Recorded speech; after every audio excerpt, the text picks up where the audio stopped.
Jacob Rees-Mogg now. 0345 6060 973. This is LBC. Yeah, good morning to you. 3 minutes after 9 on Monday, October the 1st, coming to you live from the Conservative Party conference here in Birmingham. And as you heard, of course, Ring Rees-Mogg with Jacob Rees-Mogg, the Conservative MP for North East Summers, of course, chairs the all-important ERG as well for the Conservative Party. And Mr. Rees-Mogg, good to see you. Thank you for coming along, sir. Always good to see you. No, not at all. Just a quick word from what we've heard from Boris Johnson over the weekend and the reaction that we've heard from Philip Hammond. It's getting ugly and it's getting personal, Jacob Rees-Mogg. I think it's always important to try and focus on the policy issues and not make sideswipes at individual members of Parliament. And I think there's probably slightly more agreement than sometimes appears. That I was listening to the Chancellor on another radio station earlier this morning. How dare you? I'm sorry about that. And he phrased himself very carefully. He said Super Canada was impossible because of the Irish border question. Now, I think the government should focus its negotiating effort on coming up with proposals for the Irish border that meet the requirements of the European Union, the concern over the integrity of the single market. The ERG produced a paper, which, as you mentioned, I chair, yes, coming up with some proposals as to how that could be done. And I think that's the work that needs to be taken further, because if that's genuinely the only obstacle, then Super Canada is something that almost everybody could unite around, and that, I think, is the way it ought to go. And let's not take sideswipes at each other, because it's unedifying and it doesn't advance the debate. Is he on manoeuvres, Mr. Johnson? I don't think particularly, no. I think the difficulty for Boris Johnson is that he's such a big figure that whenever he says anything, and charismatic figure, that whenever he says anything, people automatically assume it's to do with leadership. Actually, I think it's all about Brexit and ensuring that Brexit is delivered properly on the 29th of March next year. And do we need a bridge? The idea he's floated. The idea of a bridge across the... Well, you would hope the bridge too wouldn't far? sink. Yeah. Look, I'm with him up to getting rid of HS2. I think HS2 is a waste of an indeterminate amount of money. The amount seems to go up and up and up. And that's not... The Chancellor's not in listening mode. You know that, don't you, as regards HS2? He still sees it as a marvellous idea. Well, governments often have an attraction to big projects rather than spending the money doing little things. I would much prefer the money was spent getting rid of thousands of pinch points rather than on one big grandiose scheme. And the bridge, I'm not enormously convinced by the bridge, but it's good to have politicians who are coming up with ideas. We've got Ring Rees-Mogg with a difference in that some of the people are actually going to be physically here to put their questions to you. But before that, I don't know about you, but I love some fudge. Oh, and yes. We've had some special fudge made delicious. by Rowley's Fudge. We've got hard fudge and we've got soft Brexit fudge. Jacob Rees-Mogg, which fudge would you choose? Oh, I prefer soft fudge, actually. It's better for your teeth, doesn't break them so much, but it needs to be made with real cream, I think, is the key. Right. And some very good fudge is made in Somerset, as you would expect. So you don't want any of my fudge just for now? Well, I'd love some fudge, but I'm not going to eat and broadcast at the same time. Well, take a bit of a minute, because we have the first of our... I'm sorry, sir, I don't have your name, so would you tell me your name? So, no, Robert. Yeah. Robert, and your question to Jacob Rees. Thank you for coming along. You are a delegate, obviously, with that badge. Yes. Where are you from, might I ask? So I'm with my University Society from York. Okay, brilliant. And is this the first Tory conference you've ever attended? Second. Second. What are you hoping for from the conference, briefly, Robert? Just to enjoy it, really. Sure.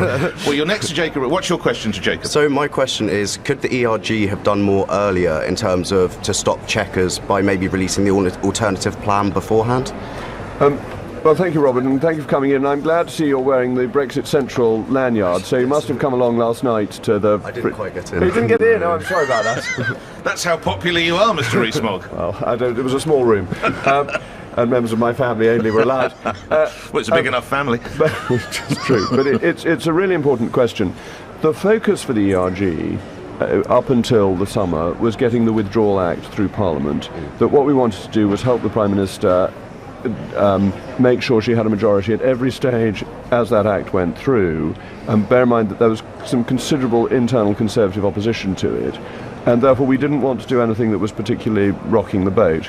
And Chequers came rather out of the blue, that even the Secretary of State for Brexit didn't know that Chequers was being concocted. It was done secretly in Downing Street, whilst the Department for Exiting the European Union was doing something different. So I don't realistically think there was a great deal the ERG could have done in advance of Chequers. I don't think it would have made any difference. Okay. Robert, do you have a response, or are you happy to move to other calls? A quick one-liner if you want to? Or no, that's fine. You're happy? Yeah, okay. cheers. Robert, help yourself to some fudge, because we're going to the calls if you'd like one. Let's go to Dave in Liverpool. Dave, you're through to Jacob Rees-Mogg. Dave, go ahead with your question. Yeah, good morning, gentlemen. My question is, do you think the Conservatives have been preoccupied with Brexit, but they've forgotten about problems in the rest of the country? Interesting point. Stay on the line. Let's hear Mr. Rees-Mogg. Jacob Rees-Mogg. Well, Dave, thank you for that telling point, actually. And it's something it's right to be concerned about. I think at the moment the country expects the Conservatives to be focusing on Brexit, and that we need to get an answer, we need to get out, we need to conclude the negotiations. But we must also at the same time be thinking of the policies on housing, on the health service, on reform of the tax system that we will need to implement after we've left the European Union. We won't be able to win the election in 2022 on the past glories or otherwise of Brexit. We will need to be showing that we have new and fresh ideas, and that we are doing things that improve people's standard of living, make it easier for them to achieve their lifetime's ambitions. And I think that thought process must be going on now, and it's where conferences can be very important. I'm doing a fringe tomorrow morning on the family and the importance of the family, and partly I'm doing that because it's to get the conversation going beyond Brexit. And so I'm very sympathetic to your underlying point. Dave, before I come back to you for a response, Mr. Rees-Mogg, is it fair to say at the moment it feels a bit ideas light, this conference? There's not a lot coming forward, is that fair? I think you're right to be worried. I think that if you look at what was going on in the Labour Party conference last week, it seemed to have lots of ideas, and we still seem to be talking about Brexit. Now, that's partly inevitable because the job of the government is to deliver on the main topic of the day, but we need more ideas, and people like George Freeman are doing a wonderful job in trying to make sure the Conservative Party has more ideas, and I'm very keen that we should, and clear policies which we can then implement, and I think the biggest area for us is going to be housing. Quick response from you, Dave, before I go to another questioner in the hall with me. A line from you? Yeah, I think basically, the Conservatives have forgotten about the rest of the country. They are a defunct party as far as I'm concerned. They're not offering me anything. I don't think they're offering anybody anything anymore. Compared to the Labour Party conference last week, which was alive and had some humanity. The Conservatives, they've just lost their humanity. Well, all I would say is, I think Mr. Rees-Mogg acknowledges that. Give them a couple of days. But lastly on that, Dave, thank you for your call. You're from Liverpool. It's fair to say, there was an electricity around the hall for the Labour Party last week, was there not? Well, surprisingly enough, I wasn't there. No, but you could see it on TV. But reports indicated there was an excitement and a buzz, and we need to have that too, and it is about ideas. Though I strongly disagree with Dave that we've lost our humanity. I think in those terms, we have always been the most humane party because we believe in the individual, and we don't believe that the rights of the collective can override individual rights. It's Ring Rees-Mogg with the difference, because some of the questions are coming from people at the conference here in Birmingham. Next to Ananya Chowdhury, if I'm saying that correctly, and you're from East London. Did I get anywhere near your first name right? Lovely. What's your question, Ananya, to Jacob? Hello. So my question is, if we follow the Super Canada-style deal, or rather the Brexit deal that you envision, when will the benefits of Brexit start? If not day one, when do you think it will begin? Well, Ananya, I think the benefits of Brexit can start on day one if we leave with or without a deal. If we leave on WTO terms, the first thing we can do on the 30th of March next year is take tariffs off goods that we don't produce in the UK, which primarily going to be in areas of food, clothing and footwear, which would be an immediate benefit to the least well off in our society.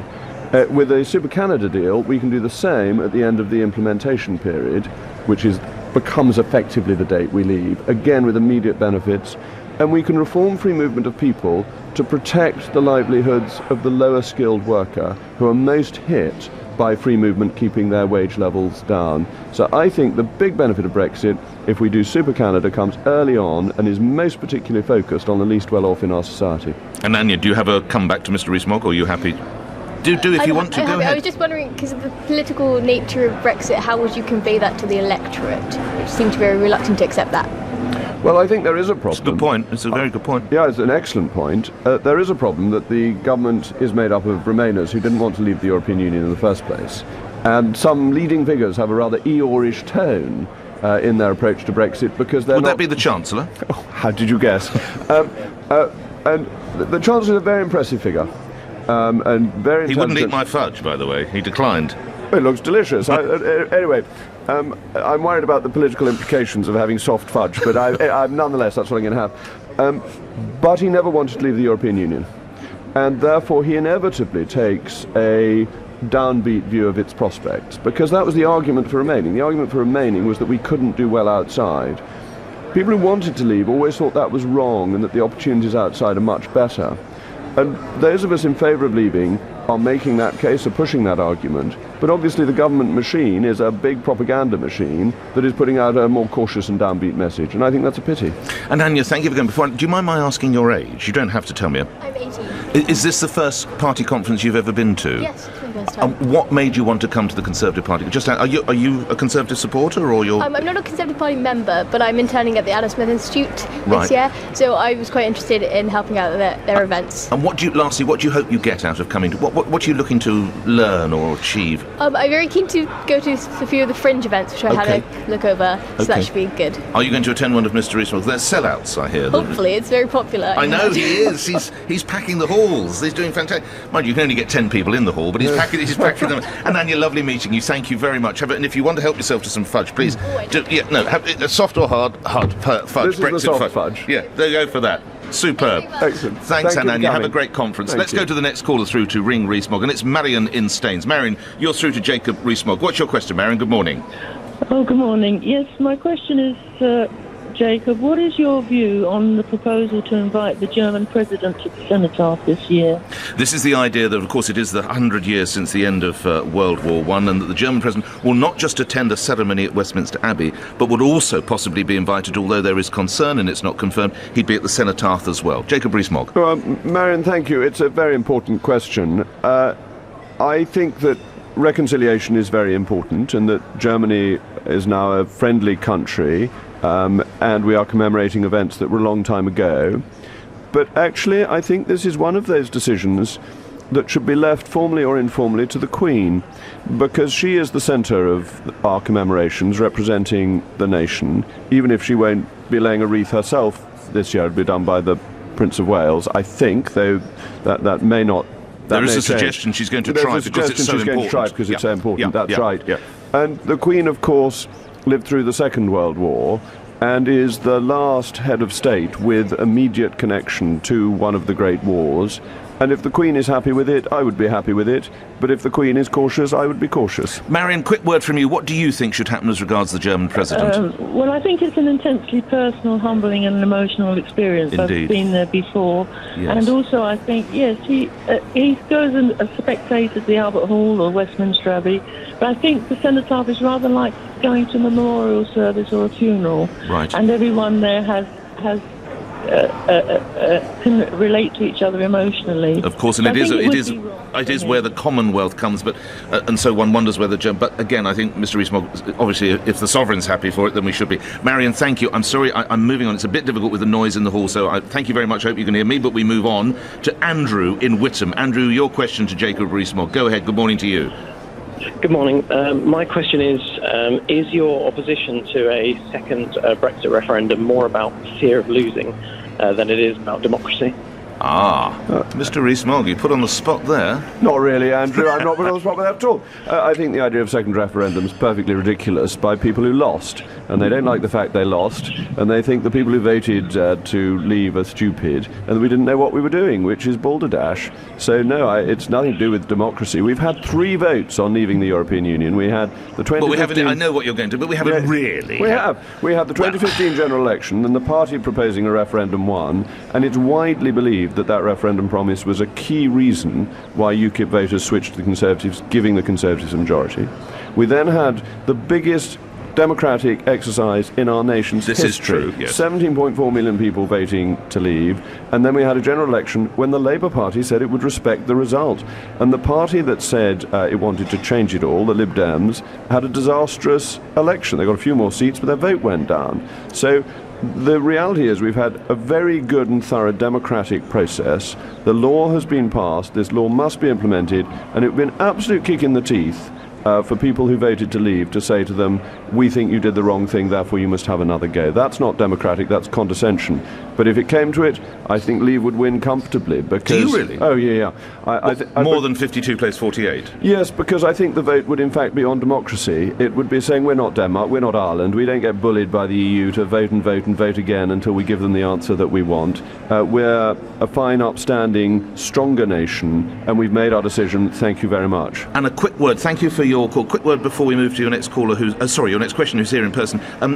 Can you divine where Labour stands on Brexit and another vote from Liverpool last week, Jacob Rees-Mogg? Oh goodness, no, I think you need a soothsayer to do that. You need to start cutting out the entrails of animals and work out what on earth Labour's position is, because it seems that each member of the front bench has an individual take on what Labour's policy is. Beside you now is Connor Axiotis. Is that right, Connor? Thank you very much. And you're a student from Hull, is that right, sir? No, I'm from Hull, but I'm going to Lancaster University. I'm sorry, you're from Hull and you're a student. Worry. Okay, is this your first party conference? It's actually my second, but I'm not working this time, so it's nice to You're just not working. enjoy it. Yeah. Okay, your question to Jacob Rees-Mogg. Yeah, hi Jacob. I listened to you morning. yesterday at the rally. It was good. My question is something that irked me the other week. You actually put your name down for a bill which would ban private chat rooms and private Facebook groups on the grounds that there might be breeding grounds for extremism. And I was just wondering, for me, the Conservative Party should be one in which our liberties are always being extended. So I was just wondering if you could explain to me when both the contemporary Conservative Party and you yourself has been an advocate for actually extending our liberties rather than banning things. Yes, I'm a great believer in free speech. I think it's essential. Why did you do what Connor said you did then, Mr. Why Rees-Mogg? did I put my name to the bill? Excuse me. Because I think there is an imbalance between the way the internet is regulated and the way the ordinary media is regulated.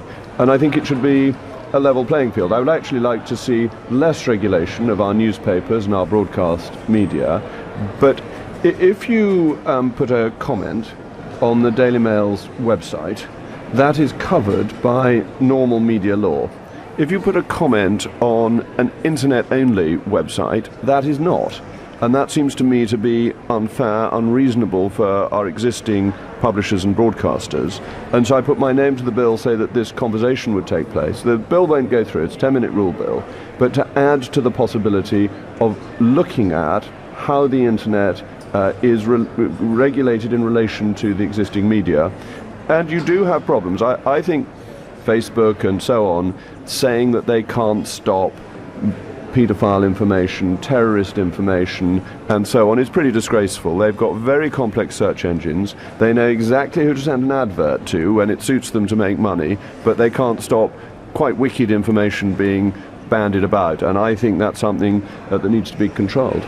Quick response from you, Connor. You're happy with the answer? Yeah, the only thing I would say is instead of increasing the regulation on the internet, maybe we should strip it back from the from the other media sources. That would be something that I would be willing to advocate. Well, I'm very sympathetic to that. I think you can't completely deregulate. I would certainly loosen our libel laws if it were left to me. I would rather have a more American approach where the First Amendment is overriding, and I'm very, very suspicious of attempts to bring a privacy law in by the back door. I dislike the European Union's right to be forgotten that is imposed on Google and the ability of people who may have committed quite serious crimes to hide them. I don't think that is the right way to be going in a free country. There speaks the son of a renowned newspaper editor and very famous. Well, I have my prejudices. That is true. No, well, he was a great editor. Are you going to have a career in politics, do you think, Connor? What do you want with your life? Hopefully, this summer I've done quite a lot of internships. I've been in the European Parliament, House of Commons, Adam Smith Institute, and then the Institute for Economic Affairs. So Where do you see yourself in 5-10 years' time? Would you want to be a politician or?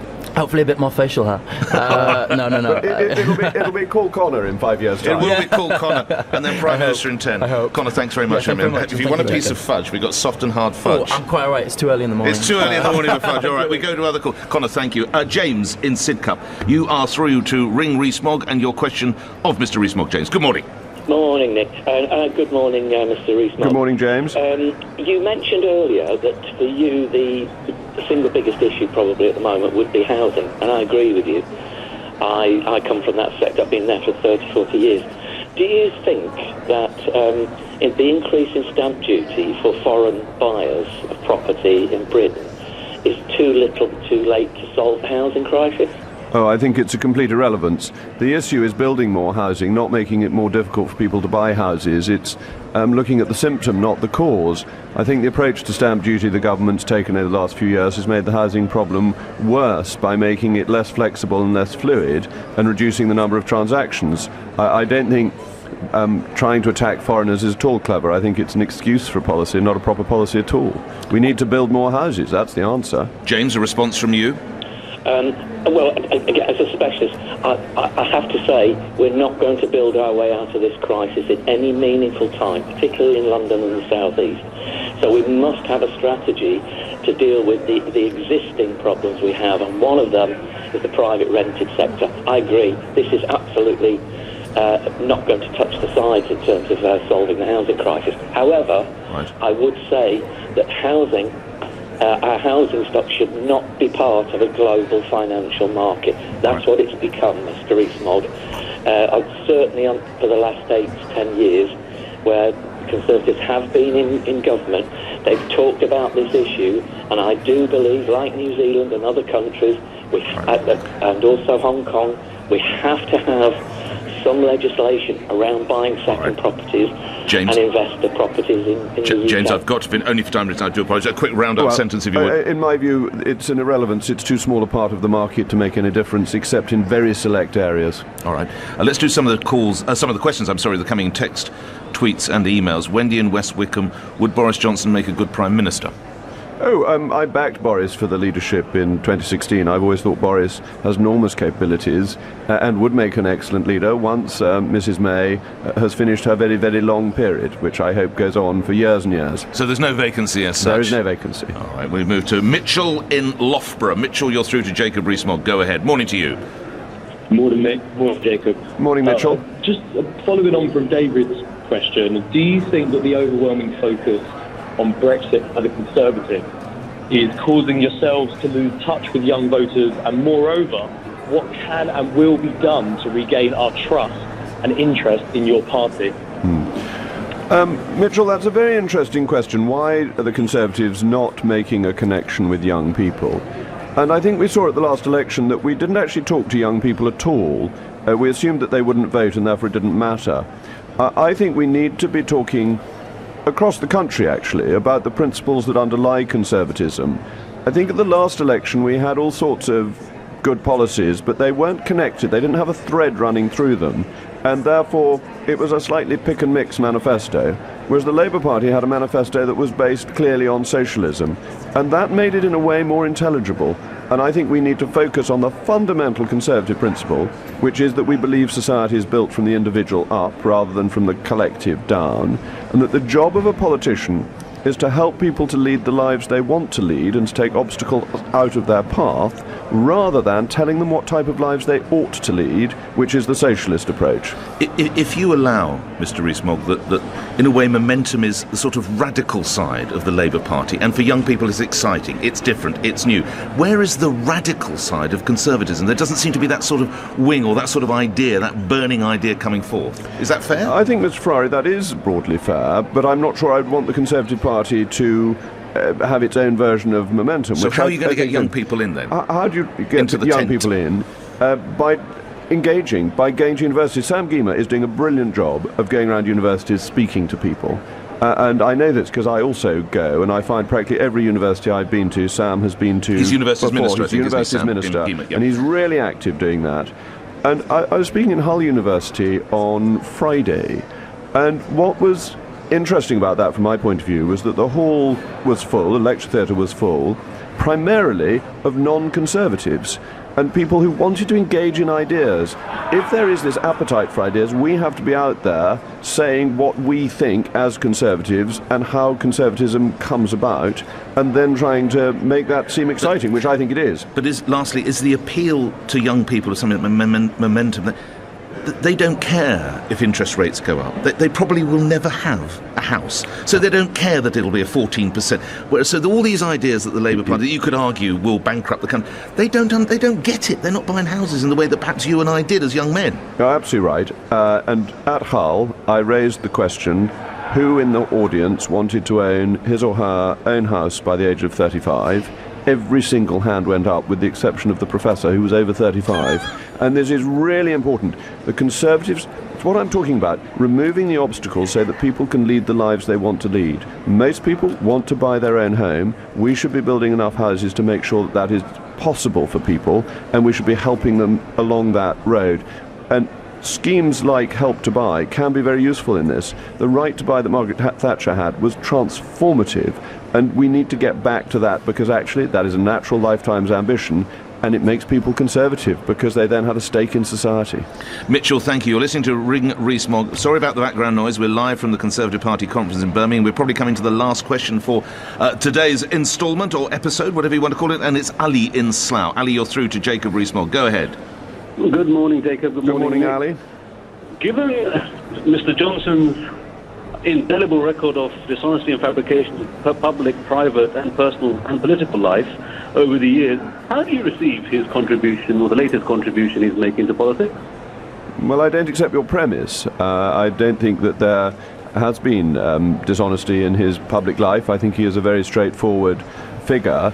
His private life is perhaps a little bit more complicated than my own, but it's not for me to judge other people's private lives.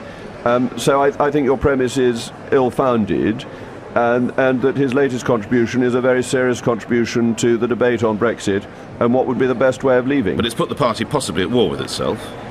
No more than it was before it was written, actually. So that makes it all right? Well, look, it would be silly of me to sit here and say the Conservative Party is completely united on Brexit, because you would know that that wasn't true. And it's rather better to debate these things in the open, so that members of the party here at the conference can express their views, and that the country at large can express its view, which seems to be, please, can we get on and get out? But is it not disloyal by Boris Johnson to do what he did yesterday? He hasn't opposed Theresa May. He's supporting her as Prime Minister, but he's saying that Chequers doesn't deliver on the manifesto, and I think that is a higher loyalty to the voters and to the Conservative Party, and he's quite right to oppose To use a Chequers. cricket analogy, for I know you are a great fan, he's batting for himself, not the team here, isn't he? No, I don't think that's right, because I think the Conservatives, if we don't deliver Brexit properly, cannot possibly win the next election. 70% of Conservative voters say that they support Brexit, and if we let that 70% down, who is going to vote for us? Lastly, before I let you go, there's a line going about, I think, were you at a fringe meeting yesterday where you referred to an African country as the People's Republic of Jamjar or something, and now we have a Labour MP, Alex Sobel, suggesting this is casual racism. Jacob Rees-Mogg. It's a particularly silly response from a socialist. What I was doing was being rude about, of all people, Mr. Gaddafi, who called his country the People's etc., etc., etc. And what I was saying, that as soon as you put peoples in the title, it's a totalitarian regime. The People's Republic of China, totalitarian regime. Gaddafi's regime, totalitarian regime. People's vote, old humbug, totalitarianism, because they didn't like democracy the first time round. So no racism at all? No, just silly. I was being rude about Mr. Gaddafi, which I would have thought maybe rude on the basis that he's dead and one shouldn't speak ill of the dead. But other than that, classic socialist, backing Libya in the form of Colonel Gaddafi. That's what they do, these socialists, you know. They like the nastiest regimes around the world. You need to be fueled for the fringe meetings. Are you taking soft or hard? Which one are you going to have? I prefer soft fudge to hard fudge. I need to keep my teeth in working order. You do, you're very busy. Jacob Rees-Mogg appearing here with Ring Rees-Mogg. Miss Rees-Mogg, thank you here. Thank you. On LBC, where the time is 9:31, and we're to the news with Simon Conway. Speaking to LBC, the Chancellor, Philip Hammond, has insisted Theresa May's Chequers plan is alive despite being rejected by EU leaders. Mr Hammond's also criticised Boris Johnson for making sweeping